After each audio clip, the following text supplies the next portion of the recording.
Uma das questões que aparece no entendimento da situação que nós vivemos hoje diz respeito a essa capacidade que o capitalismo atual tem de produzir um milionário a cada 33 horas. E quando produz esse milionário, no mesmo momento, joga milhões de pessoas na pobreza. No mesmo momento.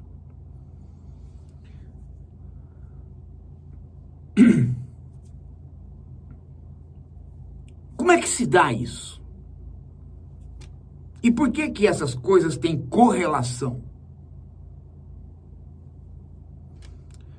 Afinal de contas, aquele que se torna milionário, ele não tem tantos empregados para explorar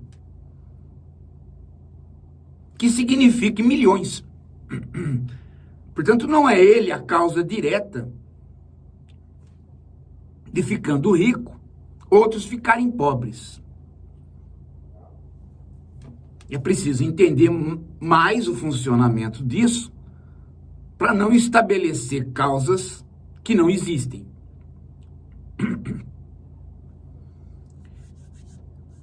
Para isso, nós temos que saltar do entendimento do capitalismo, como ele se deu no século XX, até mais ou menos os anos 60, 70, para o capitalismo que se desenvolveu a partir dos anos 70 e no Brasil a partir dos anos 90. Normalmente, em termos econômicos, as pessoas chamam este capitalismo que se desenvolveu a partir dos anos 70 de uma financeirização do capitalismo, ou a hegemonia do capital financeiro, ou capitalismo financeirizado. Enquanto que o capitalismo anterior, principalmente da Segunda Guerra Mundial para os anos 60, 70, nós chamamos de a Era de Ouro, ou os anos dourados do capitalismo. Porque este período, chamado anos dourados do capitalismo, ele é o período em que pela primeira vez na história deste regime, deste modo de produção, deste regime, desde o surgimento dele até agora, esse período, Segunda Guerra Mundial até anos 60 e 70, ele é o único período em que a distância entre ricos e pobres diminuiu. Então, este é o período dos anos dourados do capitalismo. Muita gente acredita que este é o capitalismo e que o resto é desvio. E muita gente diz que é o contrário, que aquele período, os anos dourados, foi o desvio e o resto todo é capitalismo.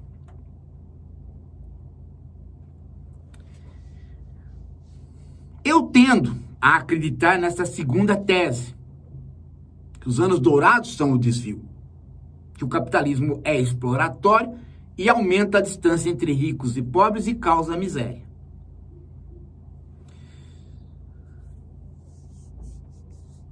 Mas como é que isso se dá? Ou, como é que as coisas se passaram? Por que nós chegamos a 40 anos de capitalismo que não mais distribui renda e que, ao invés de diminuir a distância entre ricos e pobres, amplia a distância entre ricos e pobres? Como é que nós chegamos a essa situação em que a cada 33 horas se produz um novo milionário e nestas mesmas horas, ou mais ou menos próximo, milhões caem na pobreza? Como é que nós chegamos a esses dados que são dados oferecidos por documentos que estão sendo veiculados em Davos, nos próprios fóruns mundiais dos países capitalistas ou países ricos.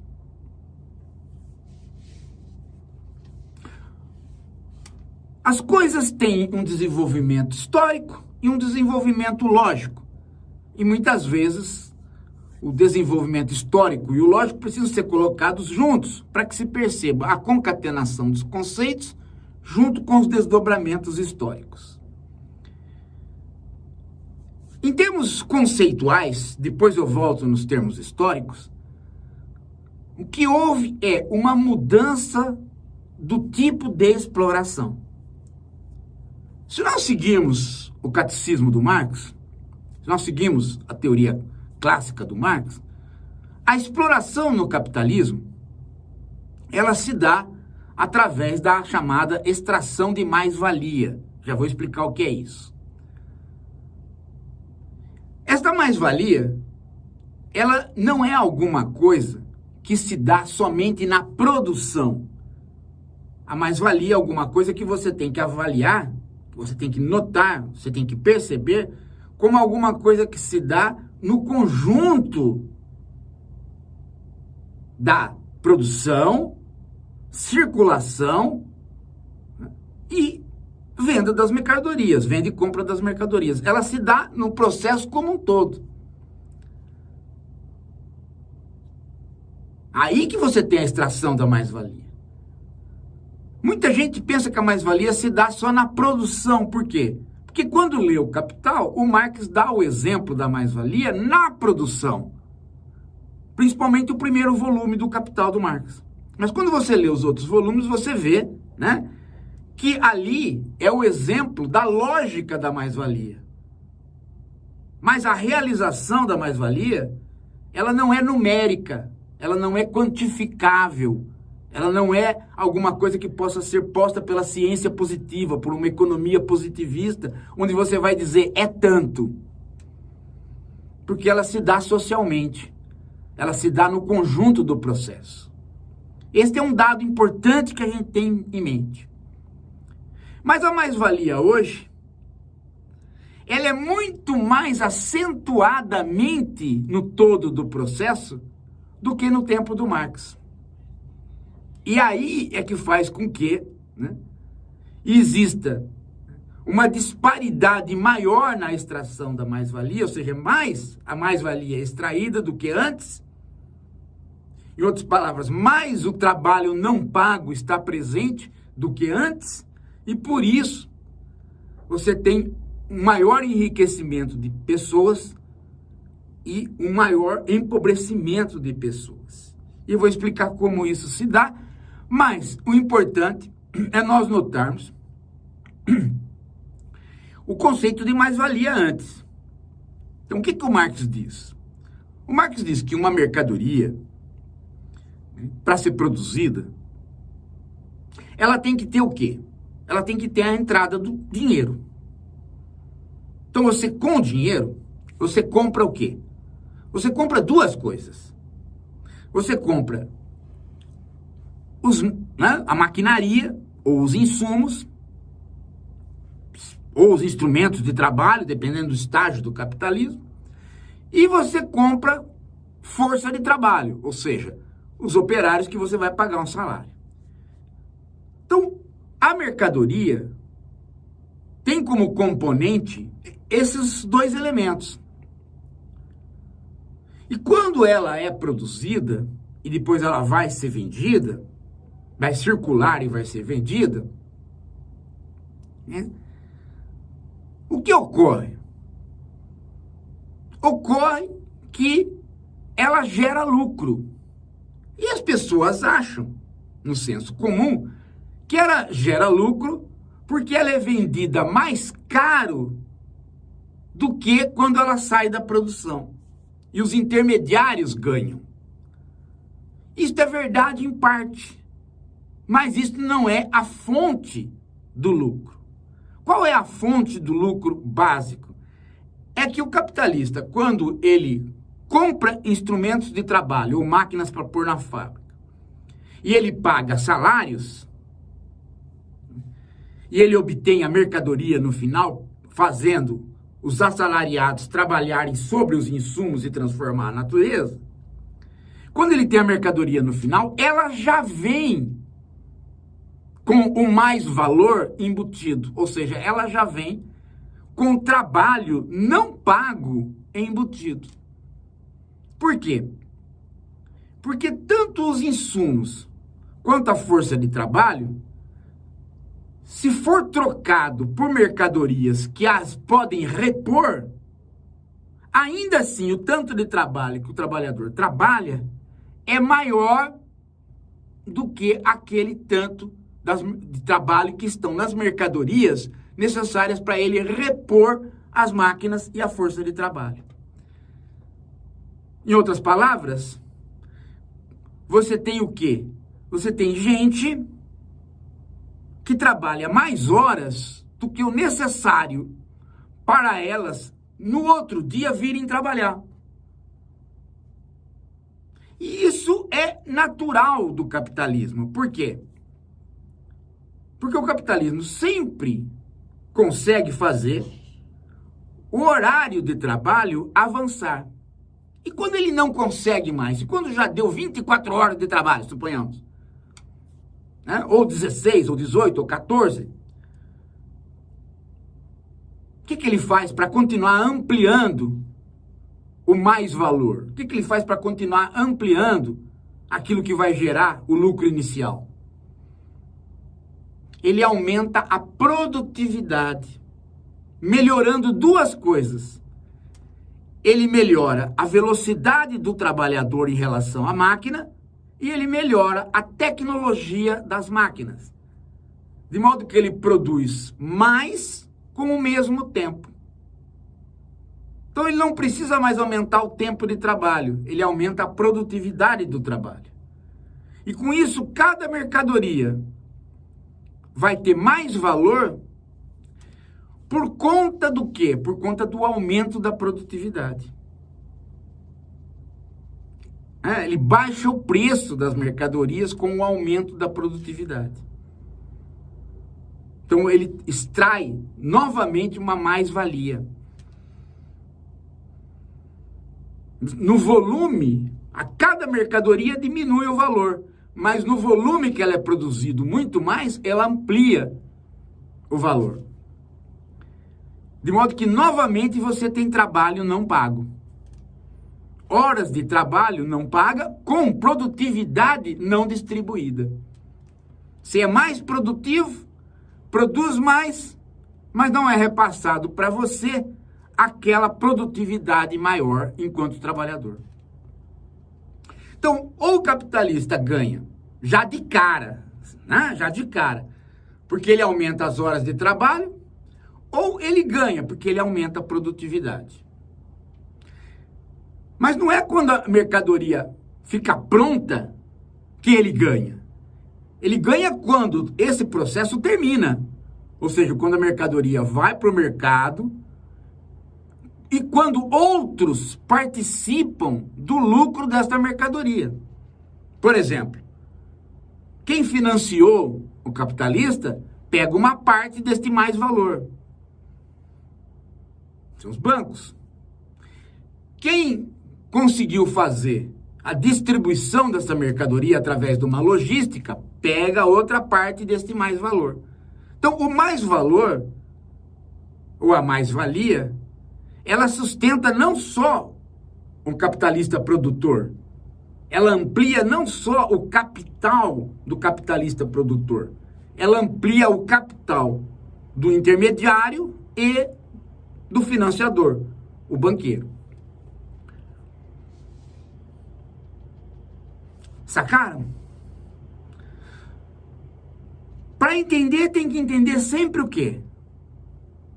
Que eu trabalho 10 horas, mas aquilo que eu produzo com o trabalho de 10 horas,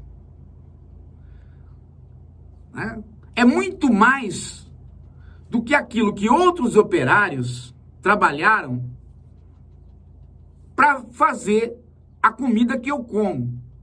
Então, se eu for computar isso em horas de trabalho, eu compro no supermercado um tanto para eu vir para o trabalho amanhã.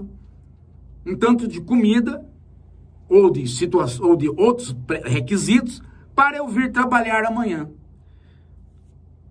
Mas isso que eu pego no supermercado é correspondente ao meu salário.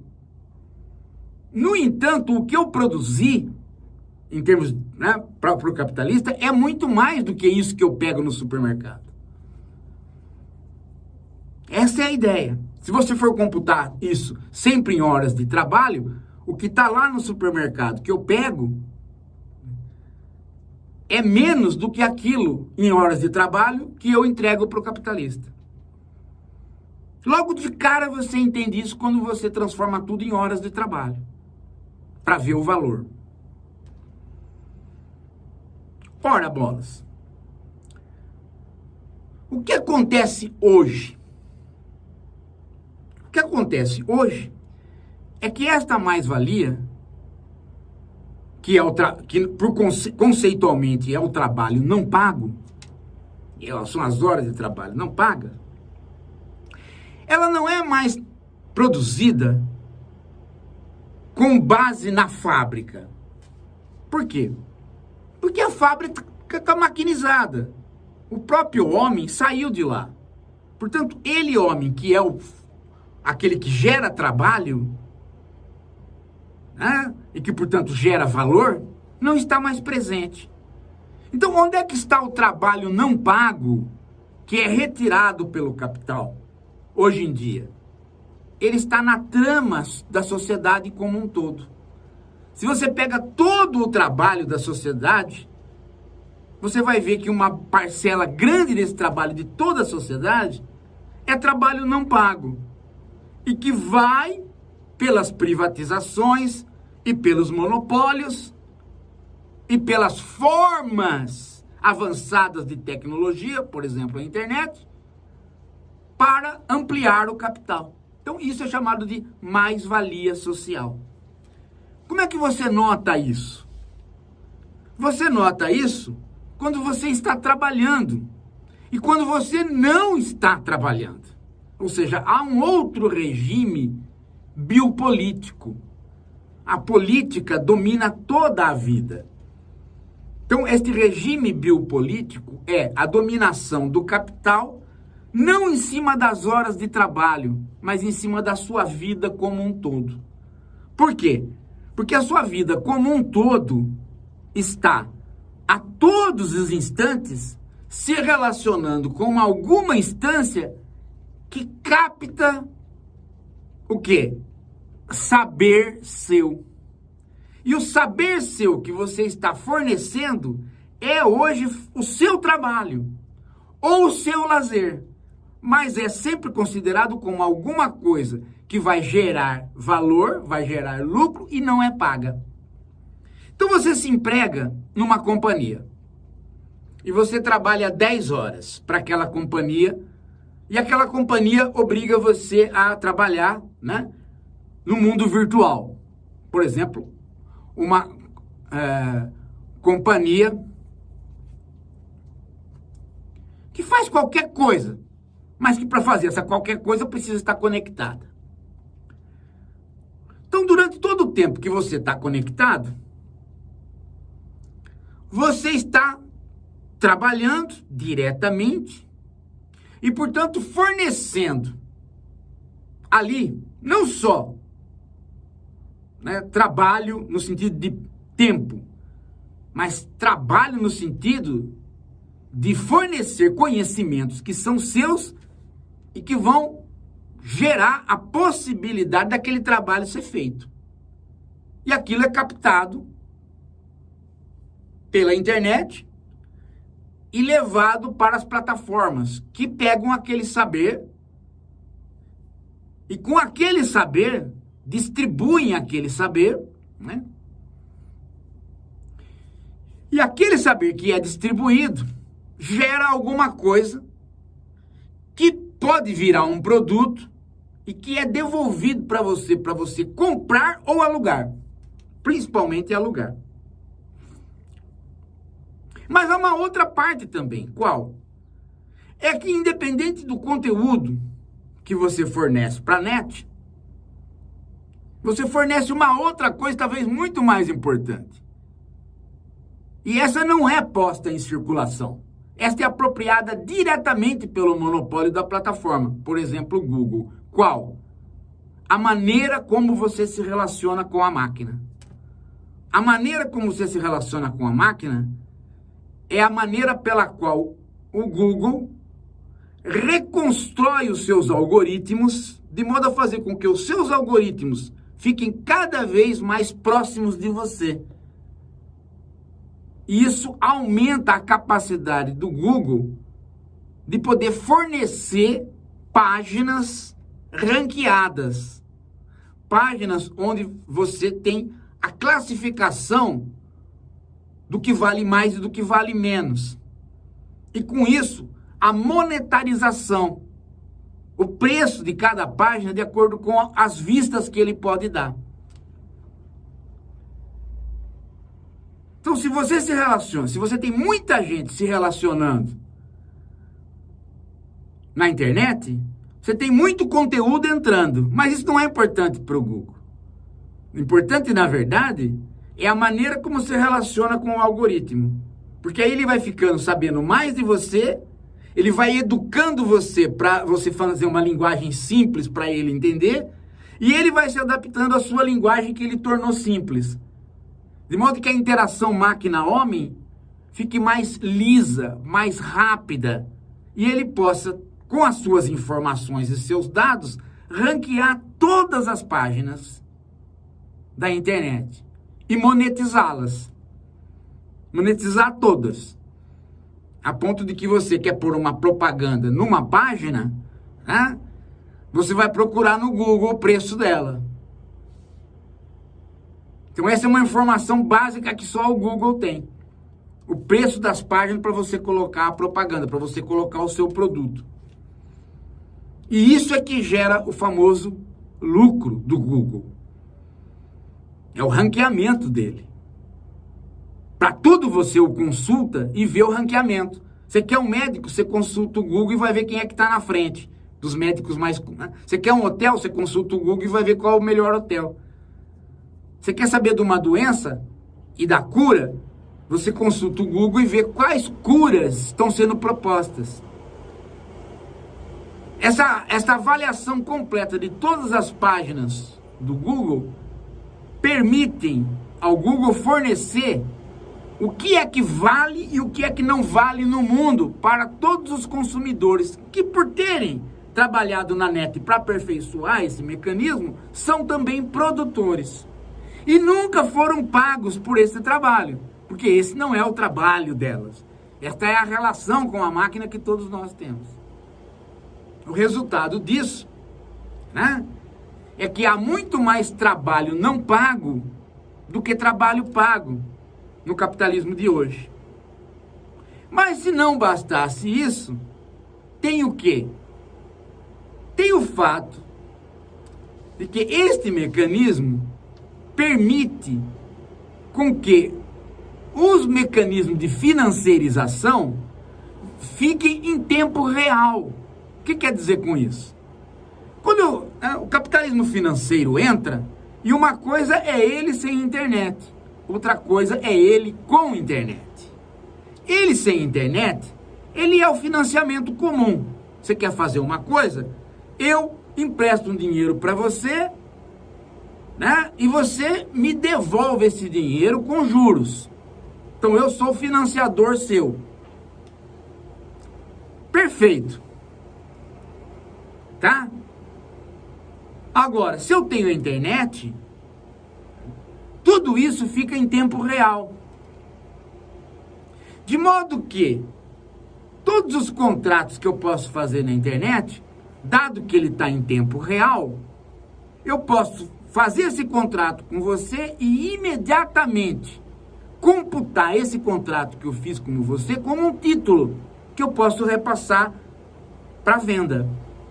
Então, por exemplo, eu faço assim, né? Você quer vender feijão para mim e eu quero comprar feijão de você.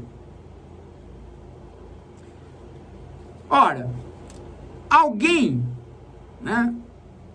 Eu mesmo posso financiar o seu feijão. Eu dou um dinheiro para você, você planta o seu feijão e quando você for vender o feijão para mim, né? Eu compro esse feijão descontando os juros que você teria que me pagar. Então eu mesmo financio e eu mesmo sou o comprador para revender. E eu sou o financiador e comprador. Só que nós fizemos o contrato hoje e você vai entregar o feijão para mim só daqui 6 meses. Então, como está computado no dólar, nós temos que calcular qual o valor do dólar daqui a 6 meses. Nem eu, nem você sabemos. Então, o que a gente faz? A gente especula, a gente fixa um preço chutado e caso, né, lá na frente, um de nós dois acertar mais no preço, é aquele que perde menos. Então, esse segundo contrato que a gente fez em relação ao preço que vai ser pago, é chamado derivativo. O ativo foi a venda do feijão para mim. O ativo é o meu financiamento para você. São ativos. Os derivativos é o cálculo de como você vai pagar no dólar, que é especulativo. Mas como isso tudo é feito em tempo real, eu já posso pegar o derivativo, né, como um papel, um título, um contrato, que é autorizado pelos bancos atualmente, autorizado pelos governos atualmente, a ser negociado. Então eu tenho uma dívida para com outro, e eu pago o outro com este ativo, que é especulativo, porque o outro vai estar recebendo o dinheiro de acordo com o preço do dólar daquele momento em que vai haver a realização do contrato. O outro pega aquele derivativo e troca por outra coisa. E assim sucessivamente você tem o quê? Uma rede de derivativos que virou papel, um para o outro. E este tipo de coisa gera o quê? Dinheiro que gera dinheiro. E onde está a produção? Lá no feijão.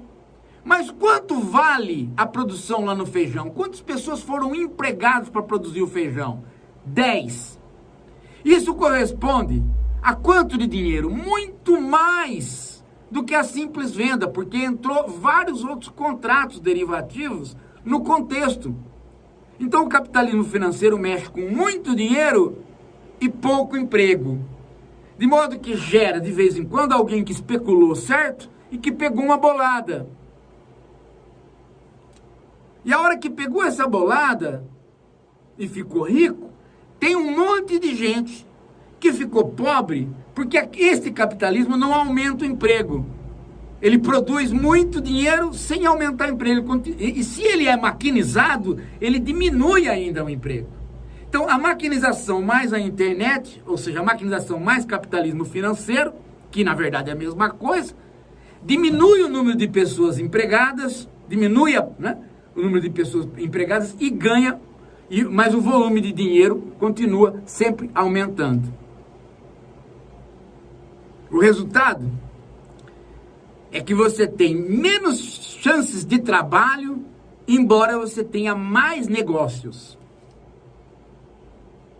Então você tem uma mais-valia social extraída de todo mundo que participa da internet e uma produção de dinheiro que vem dessa mais-valia social, mas que também vem dos próprios papéis gerados pelo capitalismo financeiro. Então você tem mais-valia social, mas também você tem o quê? Dinheiro que é capital fictício, porque ele não corresponde a nada em termos de riqueza do trabalho.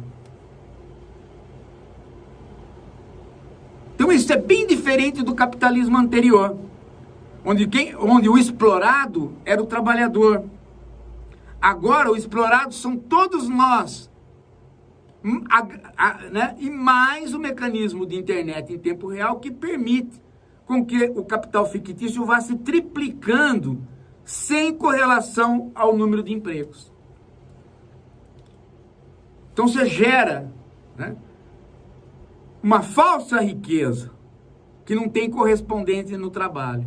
E você gera um general intellect, um saber difuso na sociedade, que é monopolizado pelas grandes plataformas, sem que com isso você receba um tostão por elas. Pelo contrário, você perde, porque você as aluga. Capitalismo financeiro é tão hegemônico que a Ford não ganha mais com a venda do carro há 30 anos. Ela ganha na medida em que ela financia o carro para você. Ela ganha através dos juros que você paga pelo carro que ela própria financia. Ela própria virando banco. E assim Casas Bahia e tudo que dá crediário. Fora os bancos que dão o crediário pessoal no seu salário. Através do cartão de crédito que você paga. E você sendo bancarizado, os bancos são autorizados a emprestar mais do que eles têm. Por exemplo, se há 10 clientes, o banco é autorizado a emprestar para 200 pessoas. Se há 20 clientes, o banco é autorizado para emprestar para 500 pessoas. Isso vai ampliando também o crédito. O crédito, o que é? O crédito, ele é uma forma de controlar não o seu trabalho presente, como era a forma que o capitalista controlava. O crédito, ele controla o seu trabalho futuro. Por quê? Porque você vai ter que trabalhar de alguma forma, inclusive da forma que você não quer, para pagar aquilo que você emprestou. E aquilo que você emprestou sempre sobe de preço por conta dos juros. Então, o sistema de crediário, o sistema de financiamento, o sistema de créditos, é um sistema que amarra e controla você e, ao mesmo tempo, produz dinheiro que não corresponde ao volume de empregos. Ele gera uma situação falsa, mas produz, né, um pequeno grupo que se torna milionário, enquanto que a não expansão de empregos aumenta a população. Sem aumentar o número de empregos, você tem mais gente para comer sem salário.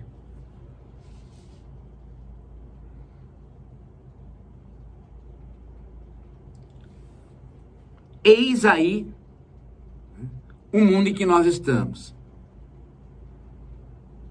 Se você entender esse conceito, depois, num próximo vídeo, eu explico como que nós chegamos a isso, não do ponto de vista lógico e conceitual, como eu tentei explicar agora, mas eu explico do ponto de vista histórico, como que nós chegamos a isso.